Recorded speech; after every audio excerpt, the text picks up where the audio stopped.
Remember Extreme Boards and Blades? It was the first episode of late 90s PC gaming, and it was quite a horrendous game to open the series with. Though I kinda like that I did. It shattered rose-tinted glasses. The 90s and early 2000s were not perfect. The much-awaited sequel is here, and, it sucks. Shocker, I know. The shortcut icon isn't even different. Activision's no longer hiding behind the Head Games label, so that's something, I guess. And Silverfish Studios actually has like a animation now. These are the same people that developed the first game, and if you're curious about development, I'd suggest checking out the comment by Daniel Poole on my video about that great masterpiece. Link in the description. Mr. Poole was a developer on staff, and I confirmed his comment by reaching out to Jason Odom, another staff member. Anyway, enough of backstory, let's just get this over with. This game didn't even work for me in XP, even after tinkering with properties and such, so I had to dig out the Windows 98 Chunky Boy. I got game audio briefly, but then it just kind of disappeared, which is only one issue Chunky Boy's having right now. Doesn't matter though, because Ferd, the weird experimental band that provided music for the first game, is nowhere to be found here. Instead, the music was produced by Carlo Romano, the credited CEO. Well, we can pretend. I've been playing Ferd in the background the whole time, so might as well keep it going. Speaking of bland, the main menu is somehow worse than before. The character select screen has more flavor though. There's like a crime thing going on, which doesn't necessarily make a whole lot of sense, but hey, I like that it's different. I like how each character just looks like they have their own personality. There's actually some kind of customization option in the form of decks. That's nice. There's effort there, I guess. Famously, well, Extreme Boards and Blades 2 isn't famous, which is why it's on Digging Up the Obscure. The README files give you a tutorial on how to modify the game. It runs on the Genesis 3D engine, which sucks. Anyway, you can create your own decks, characters, and levels. I imagine just porting them over from the Genesis 3D engine, and it just works no problem. There's already folders made within the file directory. The gameplay itself is broken into 4 modes: free ride, 2-timer, get in line, and pro session. Free ride is, well, it's free ride. Just skate around and learn the controls, which are better.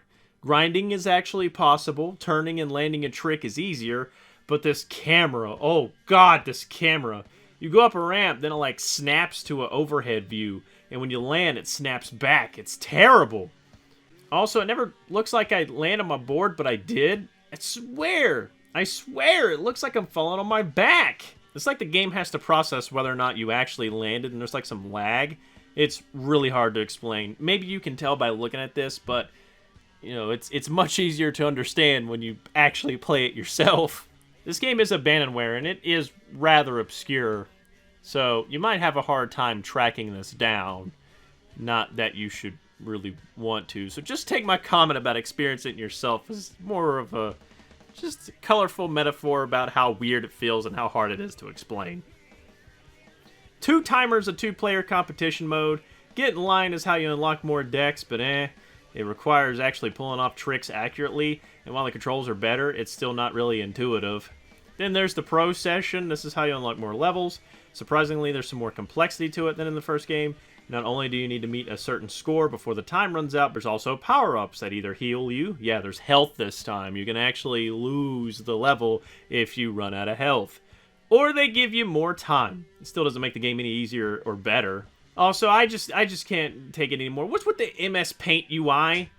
Like, what is this? Like, I already had an issue going into this game. I knew what to expect. The initial shock was gone. When I played Extreme Boards and Blades 1, I had no idea what I was getting myself into. And here, they tried to better themselves. It's more passable, it's more playable, which is good. But it took a awful, baffling oddity and transformed it into just a mediocre, passable mess. Even the levels lack that eeriness the first game had. There's no real Easter eggs either. No weird sponsorship like Mountain Dew, no getting off your board and flying through the air. The game got better and worse at the same time. Well, recently on stream I beat Extreme Boards and Blades legitimately. Here's the ending screen. It wasn't worth it. With the second game, I didn't feel the motivation, so I cheated. I just copy and pasted the levels into the custom level folder. Now we can see the levels. So yeah, if you're going to get this game and want to explore some levels, that's one way around it. They are bigger in this game, but that's not a good thing. Lots of just flat paths with nothing to jump off or onto. Well, you know, I guess it's fine. Anyway, Stream Boards and Blades 2 is boring and not worth exploring. I give it a 2 fat pale guys out of 10.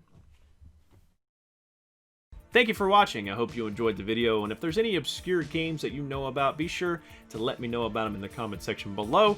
I'm always looking for weird stuff to talk about during this series. Also, remember, we do have a Discord, and you can find a link in the description. Come by, talk to us about games or whatever. Kind of talk about a little bit of everything. Again, thank you, and as always, I will see you in the next video of whatever that may be.